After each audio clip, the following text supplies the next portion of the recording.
ఓ కన్న తండ్రికి తన కూతురిపై ఉన్న ప్రేమ దుబాయ్ నుంచి మన తెలుగు రాష్ట్రాలకు రప్పించి మరీ కూతురిని ఎవరైతే బాధ పెడుతున్నారో అతన్ని చంపి మరీ గుట్టు చప్పుడు కాకుండా దుబాయ్ వెళ్ళిపోయినటువంటి ఒక సస్పెన్స్ మరియు క్రైమ్ థ్రిల్లర్ స్టోరీ ఇది. కన్ను పాప కంటతడి పెడితే తట్టుకోలేకపోయాడు ఆ తండ్రి. చిట్టి తల్లి తలడిల్లిపోతే తండ్రి గుండె బగ్గుమంది.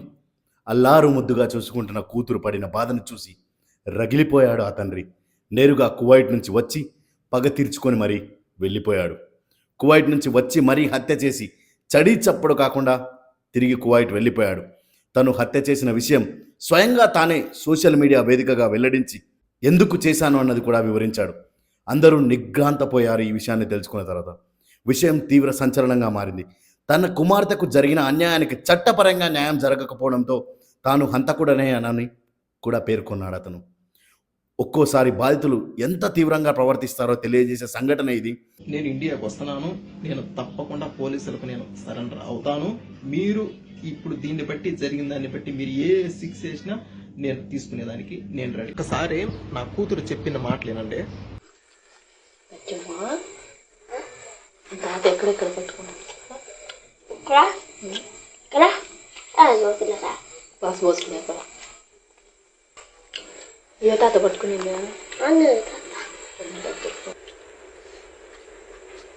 వద్దు తాత మళ్ళా ఎందుకు పట్టుకున్నా తాత నిద్రపోయేటప్పుడు పట్టుకున్నాడా? నిద్రపోయేటప్పుడు అప్పుడు తూగుతాను నేను. అదే దిగిపోతా తాత ఆంజనేయ తాత దగ్గర పనుకుంటే పోయి ఇక్కడ పట్టుకున్నాడు. ఈ మాదలు చేసిన డాడీ అని నా కూతురు చెప్తే ఏ తండ్రికి అప్పుడు ఉంటాడు.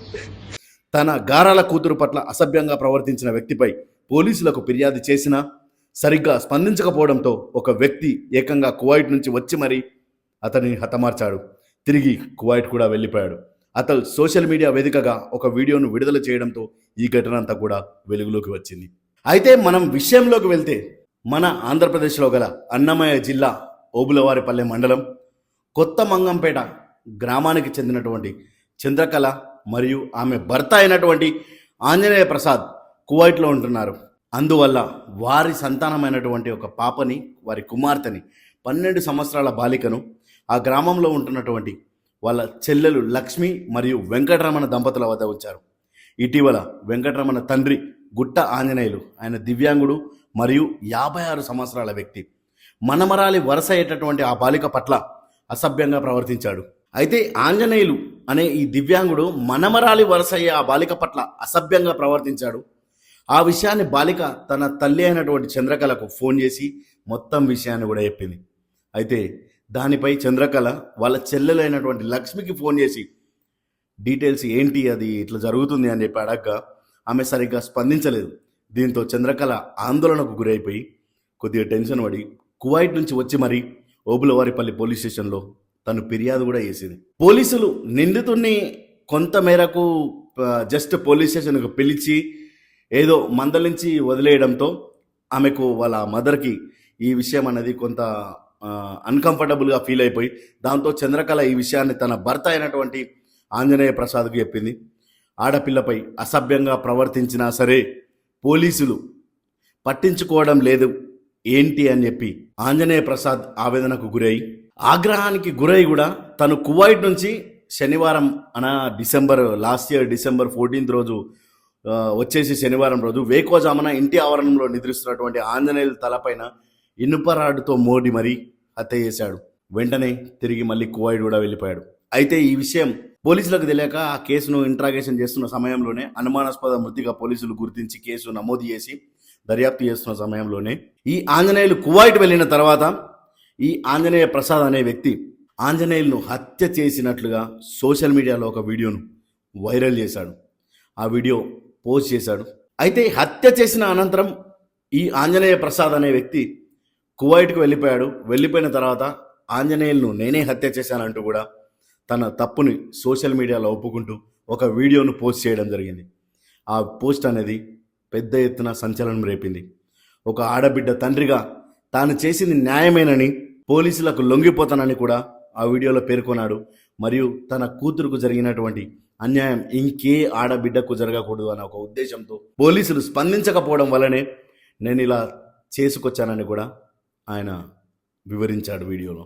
నేను ఇతన్ని చంపేదానికి కారణం ఏంటి, అంత పెద్ద తప్పు అతనేం చేసినాడు, ఒక రచ్చకు కానీ ఒక గొడవకు కానీ ఇంకొకరిని ఒక మాట నేను అనేది కానీ, రచ్చలకు నేను దూరంగా ఉంటాను, గొడవలకైనా కానీ రచ్చలకైనా కానీ వీటన్నిటికీ దూరంగా ఉండే నేను ఇతన్ని అలా చేసే అంత నిర్ణయం నేను దేనికి తీసుకున్నానో అతనేం చేసినాడు. మాది అన్నమయ్య కడప జిల్లా ఓబులవారిపల్లి మండలము ఐలరాజపల్లి హరిజనవాడ గ్రామం మాది. ఓకే, నా కూతురు పుట్టింటాంచి 11 సంవత్సరాల నుంచి మా అత్తమామే చూసుకుంటా ఉన్నారు. ఓకే, వాళ్ళ ప్రజెంట్ అయితే ఆర్థిక పరిస్థితి బాగలేక మా యొక్క కోయేట్కి వస్తా మా కూతుర్ని వాళ్ళ చిన్న కూతురి దగ్గర, అంటే మా మరదల దగ్గర మా కూతురు బాధ్యత మా మరదలకైతే అప్పచెప్పేసి కోయేట్కి అయితే వచ్చింది. ఊళ్ళో కొద్ది రోజులు బాగానే చూసుకున్నారు. ఓకే, ఒకరోజు ఏం జరిగిందంటే మా కూతురు మంచంలో పనుకోండి, ఈ మనిషి అన్నమాట. ఈ మనిషి ఏం చేశాడంటే మా కూతురు నిద్రమత్తులో ఉంది కదా అని మా కూతురు బట్టలు తీసేసి బలాత్కారం చేసి నోరు మూసిపెట్టి బలాత్కారం చేసి ఇంకా చేసేదానికి ప్రయత్నించినాడు. ఒకవేళ అరిస్తే నోరు మూసిపెట్టి ఒకవేళ ఎంత పనైనా చేద్దాము చంపేసేదానికైనా కానీ, అంటే ఆ ఆలోచనతోనే బలాత్కారం చేసి చంపేసేదానికైతే ఈ మనిషి అయితే చూసినాడు. ముందుగానే నా కూతురు నిద్ర మత్తులో ఉంది, అందులో మళ్ళీ నోరు మూసిపెట్టేసినాడు, బట్టలు తీసేసినాడు. నోరు మూసిపెట్టేతలకి ఊపిరాడకుండా భయపడిపోయింది అనమాట. ఏం జరుగుతున్నదో ఏమో భయపడిపోయి ఒకపారిగా అరిసేసింది బుజ్జమ్మ అని. మా మరదలను అయితే అరిసేసింది. మా మరదలో వచ్చింది. మా మరదలు వచ్చి ఇప్పుడు బిడ్డనైతే దగ్గరికి తీసుకొని ఏం జరిగిందంటే అప్పుడు బుజ్జమ్మ తాత అయితే ఈ మాదిరి చేసినాడు, బట్టలన్నీ తీసేసినాడు, పట్టుకోరాని చాట పట్టుకొని ఒత్తుతా ఉన్నాడు. నాకైతే నొప్పి వచ్చినది, భయం వేసింది. బుజ్జమ్మ నోరు మూసిపెట్టేసినాడు. నేను భయపడిపోయి గట్టిగా అరిచినాను. తరువాత మా మరదలైనా కానీ మా మరదలు వాళ్ళ భర్త రమణ అయినా కానీ వీళ్ళిద్దరూ ఈ మనిషిని దేనికి ఈ మాదిరి చేసినావు పసిబిడ్డనని ఒక్క మాట అడగల. తరువాత నా బిడ్డను వీళ్ళిద్దరూ బెదిరించినారు. తాత ఈ మాదిరి అని చేసినాడు అని నువ్వు ఎక్కడ చెప్పగాకని నా బిడ్డనైతే బెదిరించినారు. నా బిడ్డ భయపడిపోయింది. తర్వాత మా మరదలు మా భార్యకి ఫోన్ చేసి మా ఇంట్లో వసతి లేదు, నీ బిడ్డను చూసుకునేదానికి, నీ బిడ్డ నువ్వు తీసుకోబో అని ఎమర్జెన్సీగా చేసింది. మా ఇంట్లో గొడవలు గాన వసతి లేదు అనే తలికే సరే అని నా భార్యను ఇంటికి పంపించిన. బిడ్డను తీసుకురాపో, మన స్వాధీనంలో పెట్టుకున్నాం, మనం చూసుకున్నాము అనేది. ఓకే, పోయింది, తీసుకొని వచ్చింది. ఓకేనా, ఆమె నా బిడ్డను మంచిగా అడిగింది నా భార్య.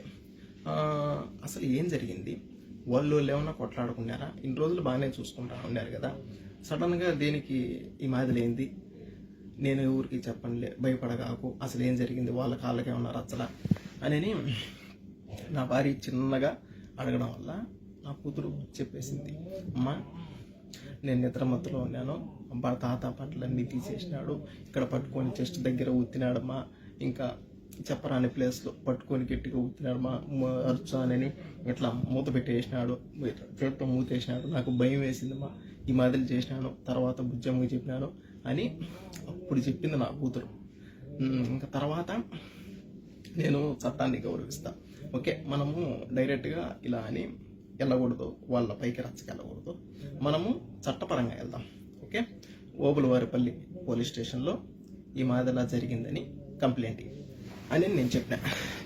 ఓకే, ఆమెని నా భార్య వెళ్ళింది, కంప్లైంట్ ఇచ్చింది. తర్వాత వాళ్ళని పిలిపించినారు.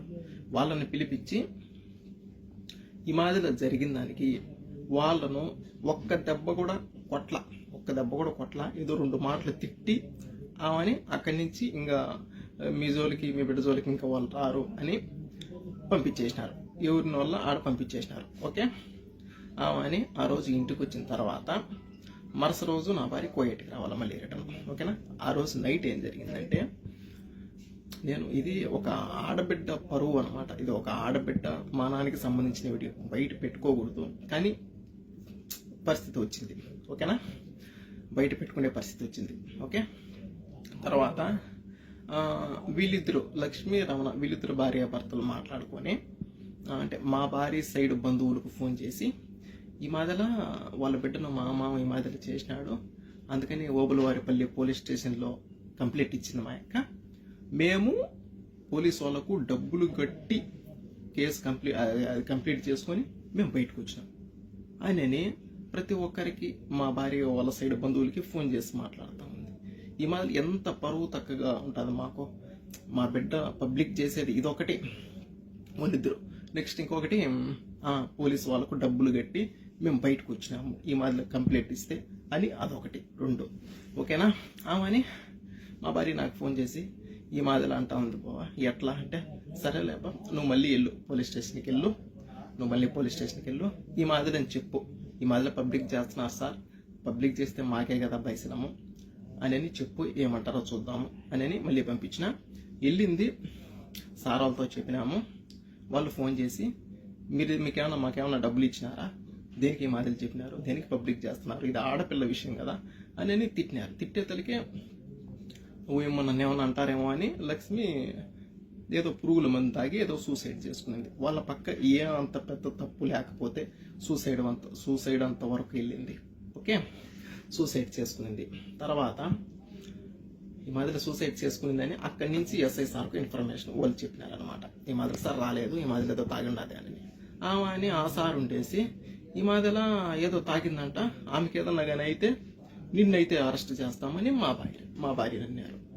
ఏంది ఇది, మా భార్యను అరెస్ట్ చేస్తా అన్నారు. మేము బిడ్డ విషయం ఈ మాదిరి జరిగిందని వస్తే వాళ్ళు ఏదో చేసుకోవడం వల్ల మా భార్యను అరెస్ట్ చేస్తానంటే నువ్వు ఇక్కడే ఉండాలా, పోయేటకు కూడా పోలేవు అని సార్ మాతో చెప్పినాడు. ఓకేనా. తర్వాత మా భార్యను అక్కడే అప్పటికి స్టేషన్లోనే ఉంది.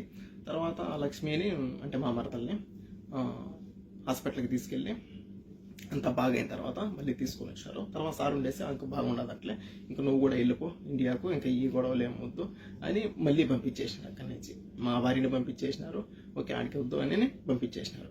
నా భార్య నా బిడ్డకు జరిగిందని పోలీస్ స్టేషన్కి వెళ్తే ఈ మాదిరి అసలు వాళ్ళు ఏం పట్టించుకోవాలా.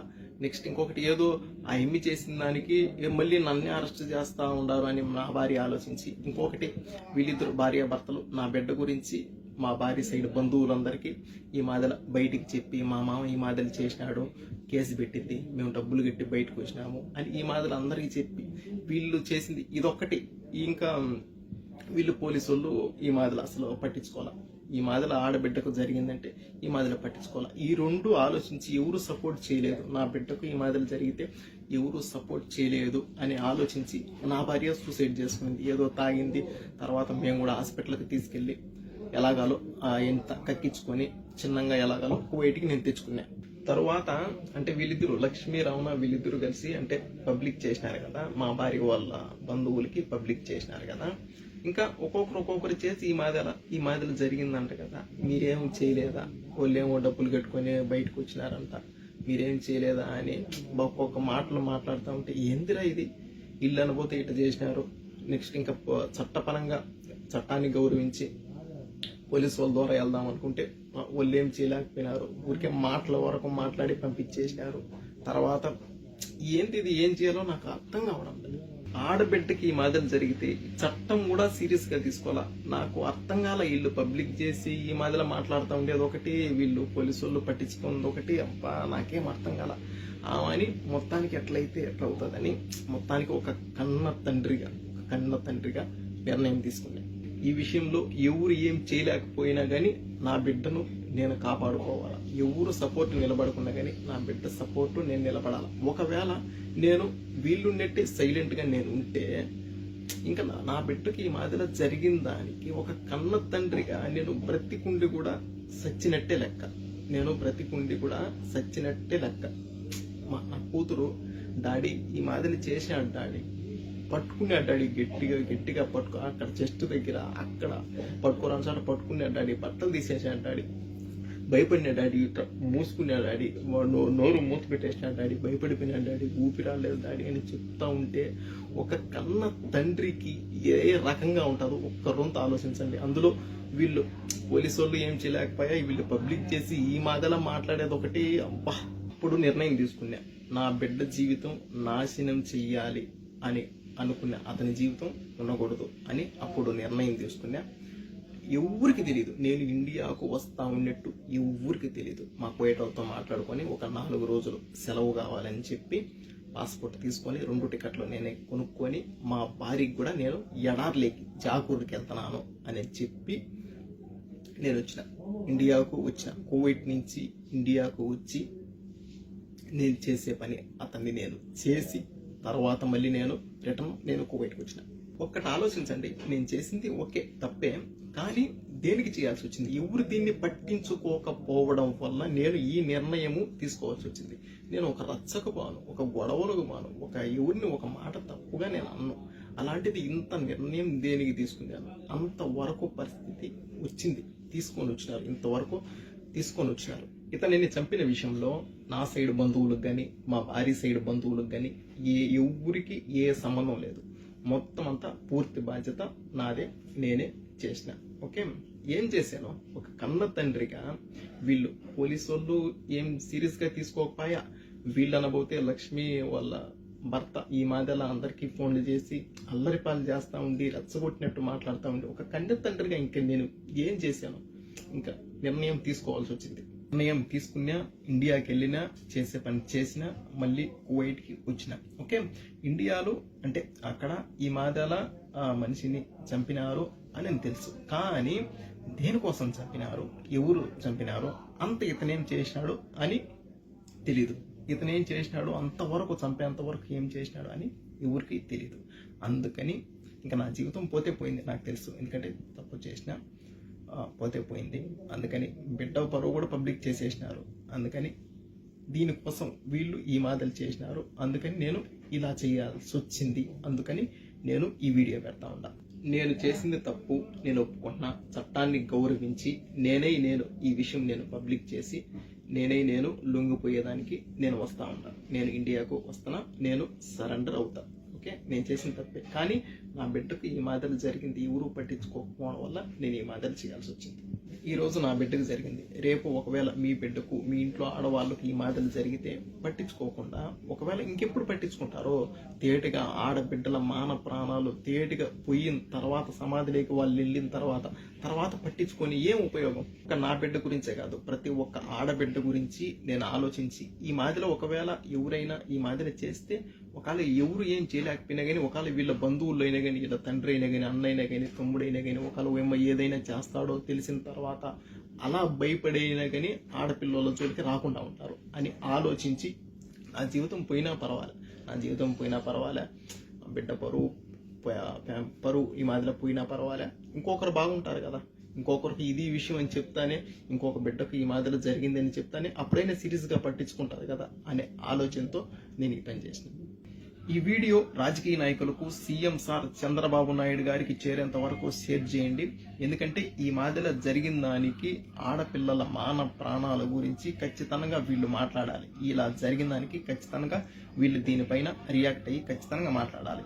నా సపోర్ట్ మాట్లాడండి అని నేను అనడంలే. ఓకే, ఇలా జరిగినందుకు పట్టించుకోకపోవడం వల్ల ఈ మాదిరి జరిగింది. ఈ విషయం పైన ఖచ్చితంగా కువైట్లో ఉండే యూట్యూబ్ ఛానళ్ళు, ఇండియాలో ఉండే యూట్యూబ్ ఛానళ్ళు, మీడియా ఛానళ్ళు ప్రతి ఒక్కరూ ఈ విషయం పైన తప్పకుండా మాట్లాడండి.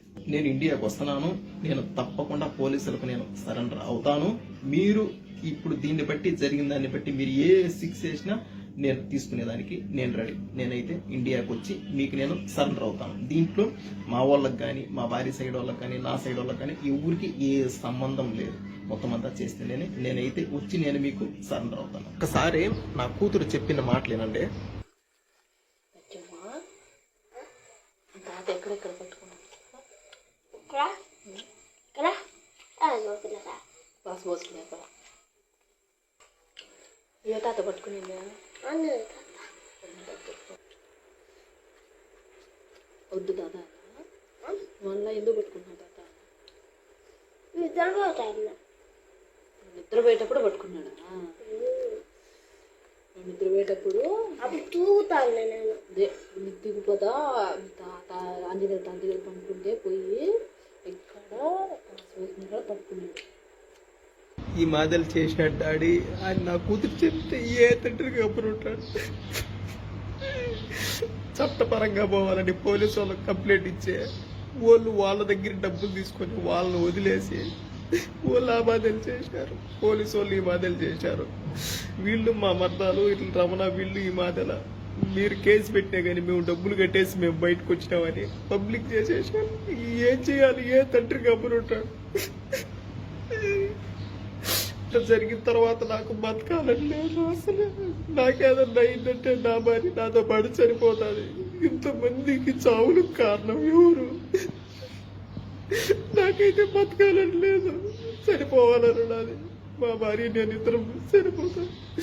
ఇంతమంది చావులకు కారణం మీరు ఖచ్చితంగా మీరు మాట్లాడండి. ప్రతి ఒక్క రాజకీయ నాయకులు సోషల్ మీడియా దీని గురించి ఖచ్చితంగా వీడియో చేసి ఖచ్చితంగా మాట్లాడండి.